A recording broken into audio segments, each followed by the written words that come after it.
Hey guys, it's me, Alexa from Alexa Plays Games. This video is gonna be more of a yappy video.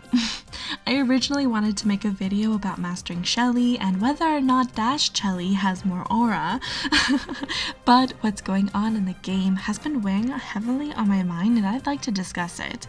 I'd just like to preface before I get into my complaints that I love this game. I have loved this game ever since I started playing it in 2019. I happily fork over money to Supercell so I can get cosmetics because I love that even though I've been playing it so long, I still feel challenged and there's still more mountains for me to climb. But also, there's some comfort picks that I can fall back on that make me just genuinely happy to play. I literally have 2 mini accounts aside from my main. This is how much I play this game. So, if on the very off chance that someone at Supercell working on Brawl Stars comes across this video and decides to take my criticisms into consideration, just know that I'm doing this out of a place of love for this game. But without further ado, let's get into the yap. The first thing that has been really bothering me about this game is the current reward systems. I'm not talking about the Pro Pass because honestly I liked what they did with it, with the sprays and the pins. They were all so much more high quality than what we've seen before. I mean, Colt's just like levitating after he's hypercharged. It's really funny, but aside from that, I like what they did. It was cool. I don't know if it's worth $25, but it was cool.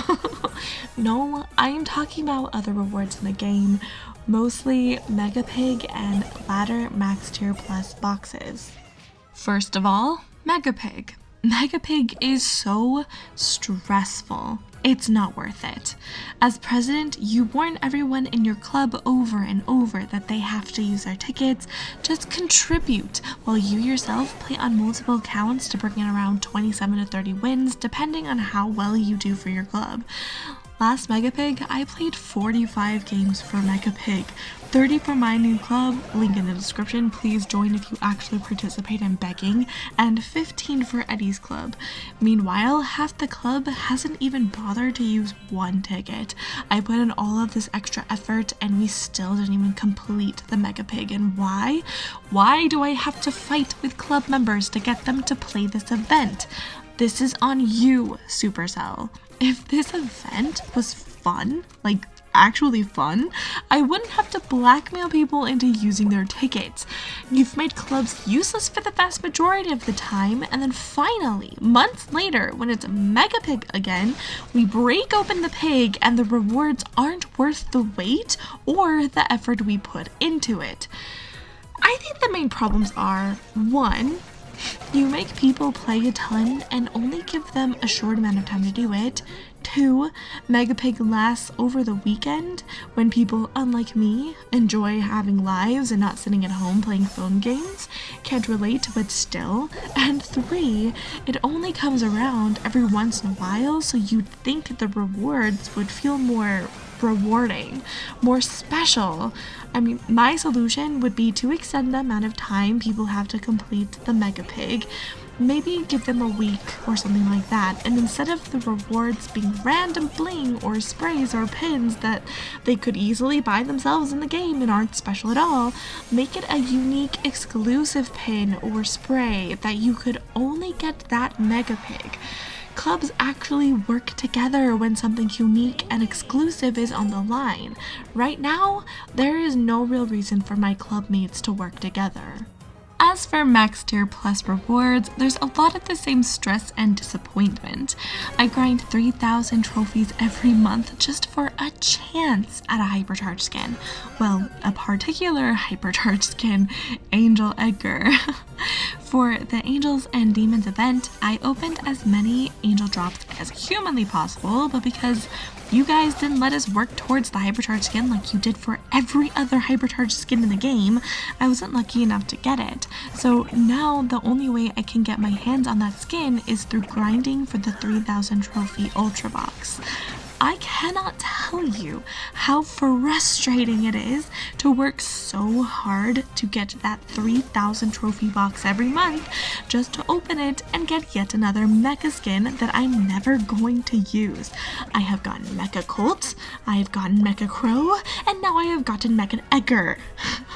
3 months in a row I have gotten mecha skins. Like, I get it, boys like the pew pew pew robot voice stuff, but I'm a girl. I don't care. I don't get these skins because, I mean, it's not because I don't have the means to, but it's out of choice. I don't like them. I don't want them. So it feels like all of this work and time I put into opening this box was for absolutely nothing, but I still have to try again next month because there's a teeny tiny minuscule chance I might get the skin I want. My solution to this is maybe create a type of bling you can only get from ultra boxes, which after you save up enough you can use to get the hypercharged skin of your choice. So instead of getting a random legendary skin we don't care about, we're adding to the special hypercharged bling, or whatever you want to call it, stockpile, so it feels like we're working towards that hypercharged skin that we have been craving but have been cruelly kept out of reach. Also, just release it for gems. Like, aren't you greedy, Cell? Why are you not trying to capitalize off of these hypercharged skins after the events? I don't get it. I'm a grown woman. I want to give you my money. Why don't you want my money? The next thing that has been bothering me is stupid modes in ranked. Why are we putting non-serious modes in ranked? I get you want to create some new modes, spice things up a bit. My favorite mode, Hot Zone, was once one of those experimental modes before you made it permanent. I remember, I played it non-stop the entire time it was on a trial basis. I might be the reason Hot Zone became a permanent mode. But seriously, how does this make any sense whatsoever? You guys announced the ranked rework saying you're going to make it more serious and esports focused. You want more players to strive to be as good as the pros and work hard to get to the top.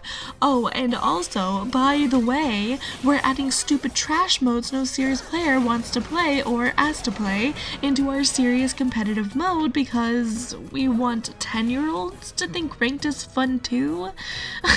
How is randomly passing a hockey brawl puck up the map and accidentally scoring indicative of a super serious and competitive mode?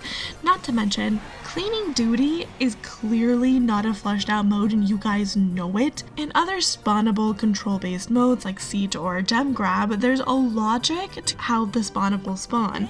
This allows players to be strategic and mindful of how they're going to attempt to achieve the objective.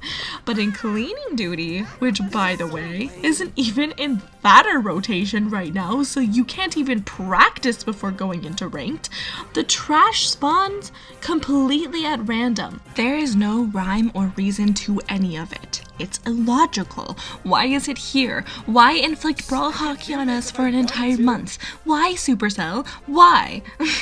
I don't get how this could possibly make ranked more serious and more competitive.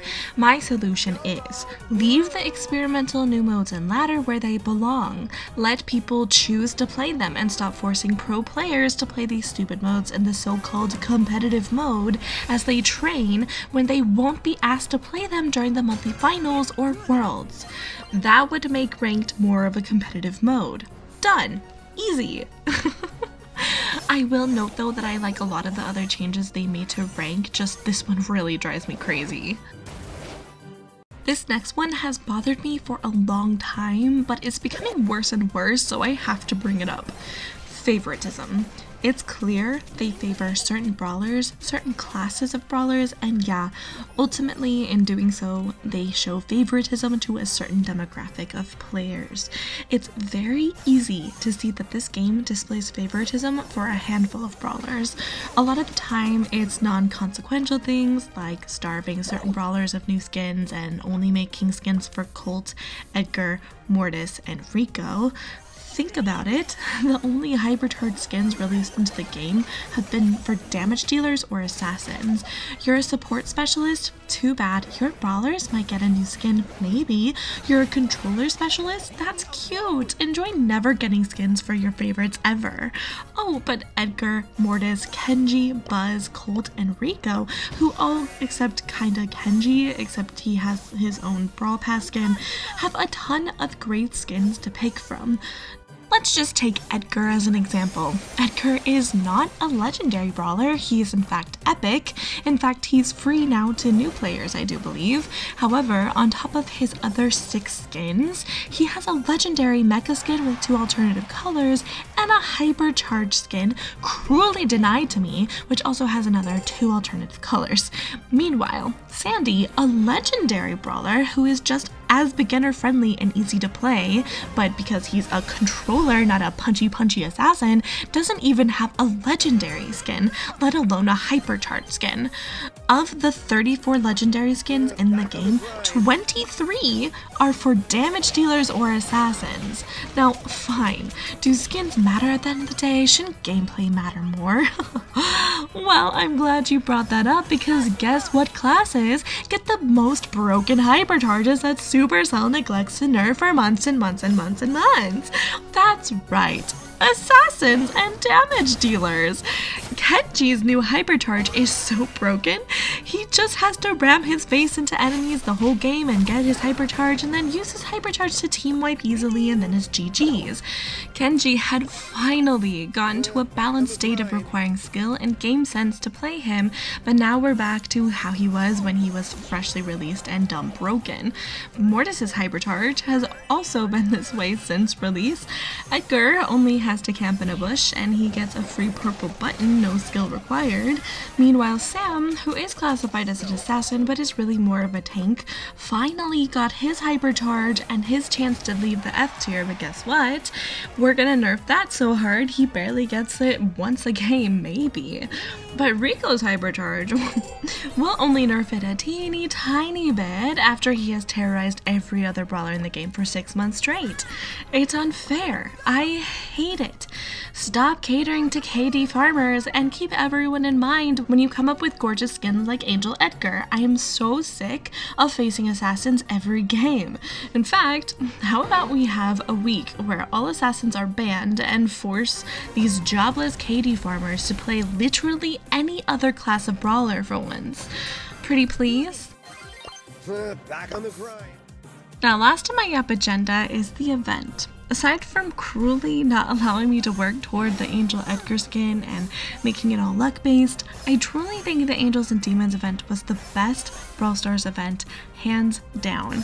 They figured out how to introduce modifiers that would benefit every brawler and make the game more fresh and fun and enjoyable. Aside from never giving me the Angel Edgar skin, I will be salty about this forever. But instead of taking just one step in the wrong direction with this event, they seem to have sprinted all the way to the beginning and thrown everything they learned out the window. To put it nicely, this Wasabi event is nothing more than a glorified rehash of the Mutations event, which was the worst event ever. I hate that every brawler has their own ability, because that means inevitably only a handful of brawlers will be broken and the rest unplayable. I hate that they change regular ladder modes into event modes. Why can't we just have separate modes just for the event? Why am I not allowed to play Knockout in peace? However, I will concede that the skins do look pretty great. For that, I am excited, but I am not looking forward to the weeks to come. I'm not looking forward to being forced to play ranked because Supercell couldn't take what they learned during the Angels and Demons event and just create like 8 Wasabi powers you could use for all of your brawlers or something. It honestly would have been that simple.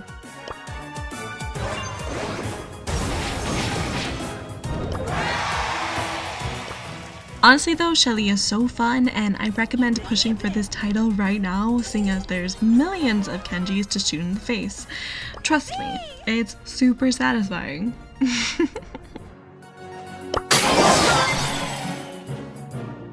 Let's go get him! But at least at the end of the tunnel of this terrible event, there is one beautiful shiny silver lining. Ambi's hypercharge.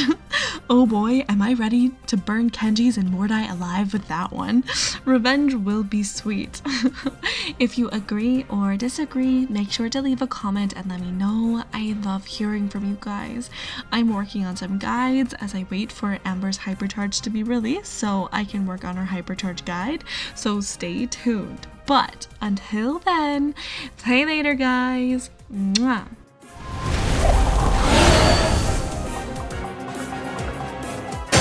Let's go get him.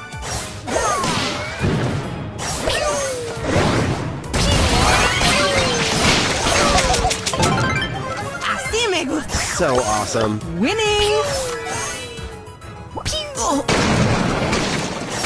So awesome. Fantástico.